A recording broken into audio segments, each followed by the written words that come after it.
사도행전 14장입니다. 우리 8절부터 18절까지 말씀입니다. 우리 8절의 말씀부터 함께 합독하겠습니다. 루스드라에 발을 쓰지 못하는 한 사람이 앉아 있는데 나면서 걷지 못하게 되어 걸어본 적이 없는 자라. 바울이 말하는 것을 듣거늘 바울이 주목하여 구원받을 만한 믿음이 그에게 있는 것을 보고 큰 소리로 이르되 내 발로 바로 일어서라 하니 그 사람이 일어나 걷는지라. 무리가 바울이 한 일을 보고 루가오니아 방언으로 소리질러 이르되 신들이 사람의 형상으로 우리 가운데 내려오셨다 하여 바나바는 제우스라 하고 바울은 그 중에 말하는 자이므로 헤르메스라 하더라. 시외 제우스 신당의 제사장이 소와 화환들을 가지고 대문 앞에 와서 무리와 함께 제사하고자 하니 두 사도 바나바와 바울이 듣고 옷을 찢고 무리 가운데 뛰어 들어가서 소리 질러 이르되 여러분이여 어찌하여 이러한 일을 하느냐. 우리도 여러분과 같은 성정을 가진 사람이라. 여러분에게 복음을 전하는 것은 이런 헛된 일을 버리고 천지와 바다와 그 가운데 만물을 지으시고 살아계신 하나님께로 돌아오게 함이라. 하나님이 지나간 세대에는 모든 민족으로 자기들의 길들을 가게 방임하셨으나 그러나 자기를 증언하지 아니하신 것이 아니니 곧 여러분에게 하늘로부터 비를 내리시며 결실기를 주시는 선한 일을 하사 음식과 기쁨으로 여러분의 마음에 만족하게 하셨느니라 하고 이렇게 말하여 겨우 무리를 말려 자기들에게 제사를 못하게 하니라. 아멘. 오늘 루스드라 선교라고 하는 주제로 말씀을 드리겠습니다. 할렐루야. 아멘. 옆분과 인사하겠습니다. 믿음으로 전도합시다. 바울과 바나바가 제1차 선교 여행을 떠나게 됩니다. 안디옥 교회에서 파송을 받습니다. 1차 선교 여행의 첫 번째 목적지 어딘지 아시죠? 어디죠? 지난주도 말씀드리고 그 지난주도 말씀드렸는데 구부로 혹시 좀 기억나시죠? 바나바의 고향입니다. 이곳에 가서 내 고향 가족 친척들 먼저 전도하겠다, 그죠? 바나바의 마음이 아마 자기 고향에 먼저 있었던 것 같습니다. 거기 전도를 마치고 이제 도시 전도를 하게 됩니다. 바로 튀르기의 중남부에 있는 비시디아 안디옥이라고 하는 곳에서 열심히 전도를 합니다.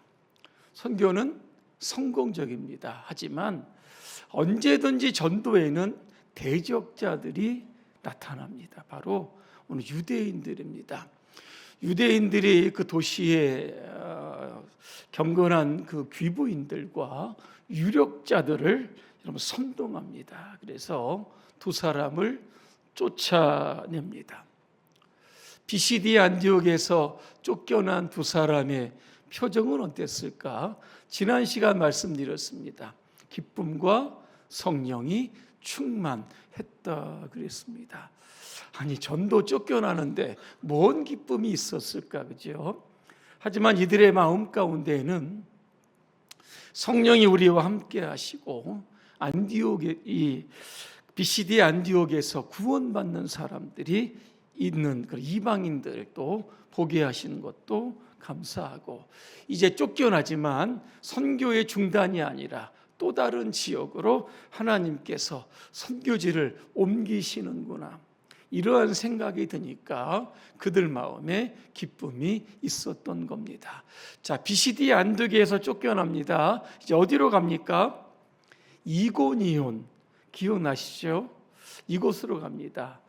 지금 튀르기의 코냐라고 하는 그러한 여러분 지역입니다. 역시 여기에 가서 회당에서 열심히 전도를 하죠. 역시 유대인들이 또 방해를 하는 겁니다. 이번에는 이방인들과 관리들을 동원해서 조금 핍박의 강도가 세집니다. 두 사도를 모욕합니다. 그리고 나서 돌로 그들을 치려했다 그랬습니다. 죽이려고 했던 것이죠. 그 두 사람이 이제 피합니다. 어디로 피합니까? 루스드라로 피하게 되어 있습니다. 이 루스드라, 이고니의 남서쪽으로 하루 정도 이렇게 걸어가게 되면 오늘 그 루스드라가 있게 됩니다. 여기에서 오늘 바울과 바나바는 한 사람을 만납니다. 그 사람이 어떤 사람입니까? 나면서부터 걷지 못했던 사람이죠.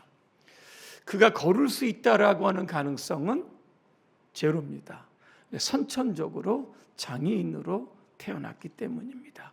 그런데 이 사람이요, 바울의 말씀을 들었다 그랬습니다. 아마 경청한 것 같습니다. 오늘 본문에 보니까 들었다라고 하는 시제를 보니까 미완료형입니다. 그죠? 처음부터 끝까지 바울의 메시지를 들었다는 겁니다.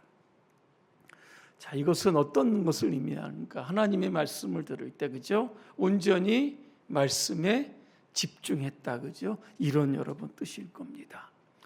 오늘 구원받을 만한 믿음이라고 하는 말씀이 나오죠. 이 믿음이 과연 어디에서 나올까라고 하는 겁니다.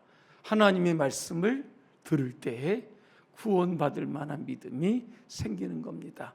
로마서 10장 17절이죠. 믿음은 어디서 납니까? 들음에서 난다. 그렇게 말씀하고 있습니다. 자, 구원받을 만한 믿음이 나면서 걷지 못한 사람이 있는 것을 보고 오늘 바울이 그 자리에서 명령합니다. 내 발로 바로 일어서라 그랬습니다. 자, 그러자 기적이 일어납니다. 이 사람이 벌떡 일어나서 걸어가게 되었던 겁니다. 오늘 이 루스드라의 기적이 여러분 이전에도 한 번 있었습니다. 어디에서 있었습니까?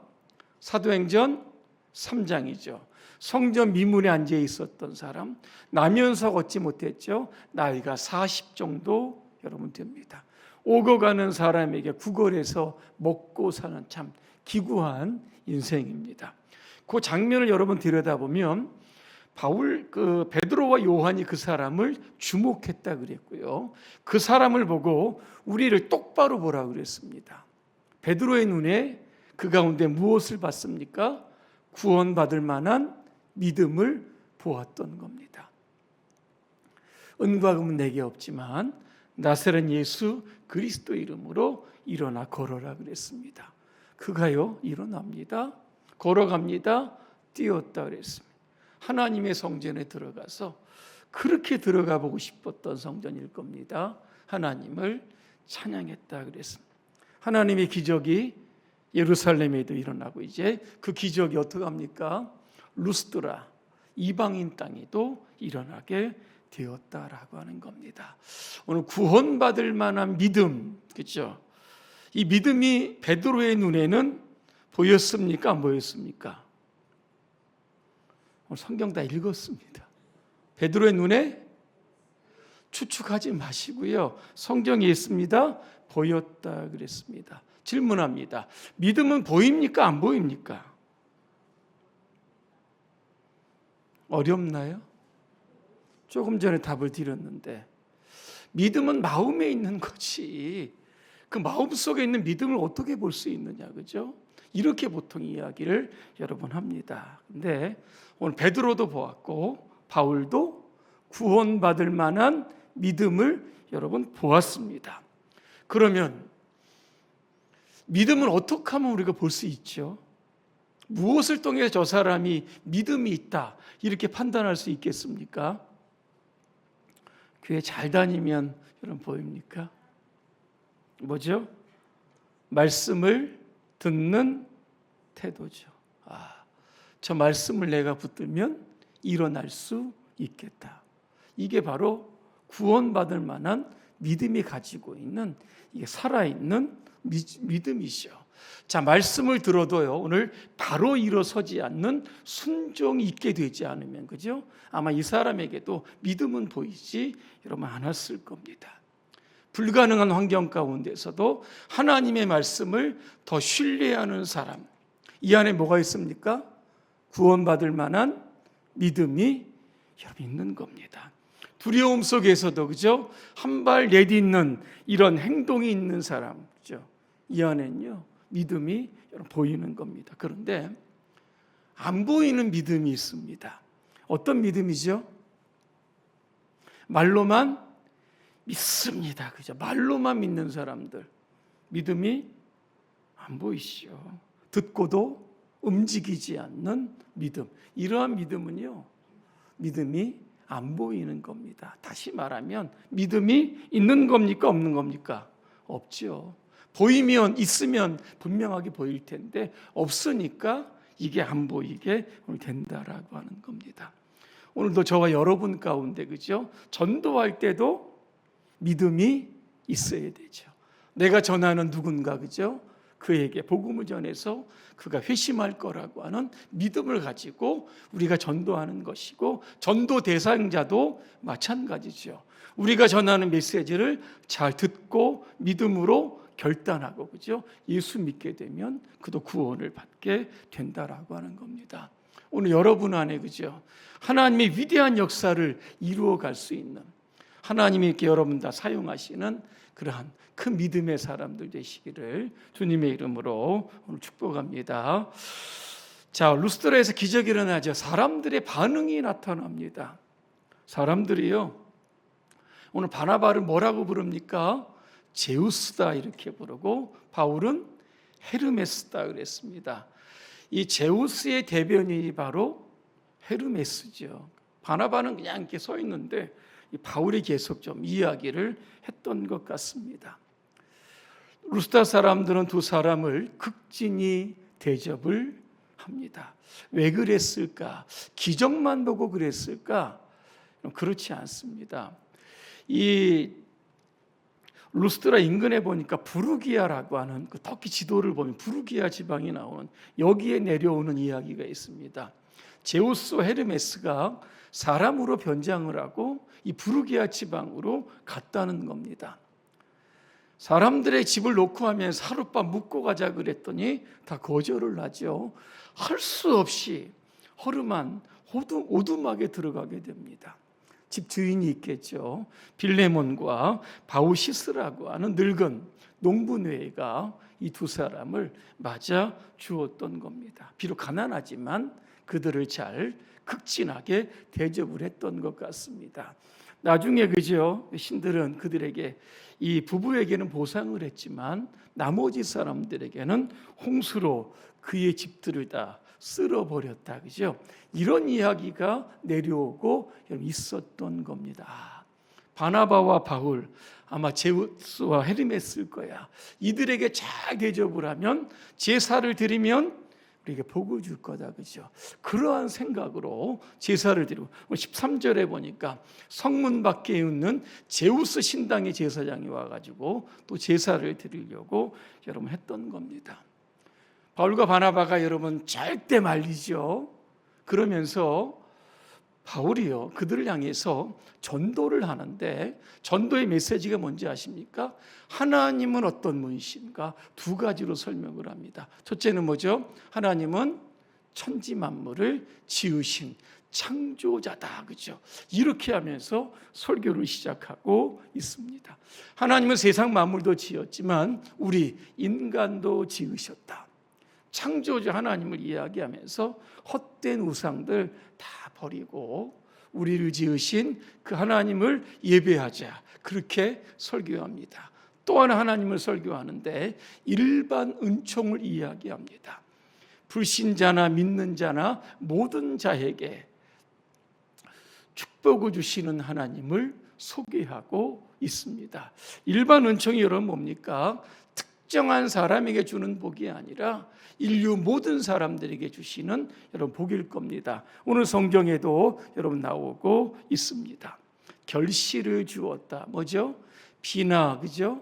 바람, 태양 이런 것들을 통해서 결실을 주고 그 음식을 먹고 기쁨을 주고 만족을 주신 하나님, 그죠? 그 하나님을 예배하고 경배하라, 이렇게 메시지를 전하고 있었다라고 하는 겁니다.